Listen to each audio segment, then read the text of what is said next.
So just to make a video on the update of the process, I got a bunch of stuff there. I got the tires, and I got seats, and I got plastic, and oh my, still looks the same from the back. Can't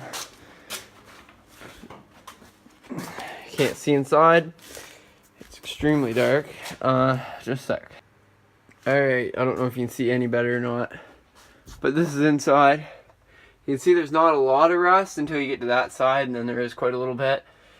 Mainly surface, but there's a few spongy spots. These mounts are getting a little rough too, so I might have to do something with that. Most of this can be sanded and then resurface, paint it, undercoat it, whatever. And that side, it's gonna need some tender loving care. That bolt was a prick to get out. This one here, we snapped right off. So, you know, it's being a bitch and it's being stubborn, but slowly, surely, it's coming. Anyway, so in the front here, we got the hood off.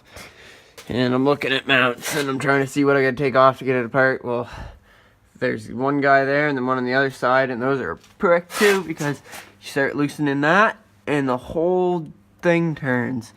You know, still sort of, oh, did you look at that? There's a nut on the top of that. Alright, it's a little different than the other mount. Glad I got my phone here at the light. I never noticed that. So anyway, it's coming. Then the next question is, how do we get this cab off without... So I don't know how I'm going to get it off without taking the motor out. Might have to drop the motor. You just probably have to pull it out through the top. So we'll see.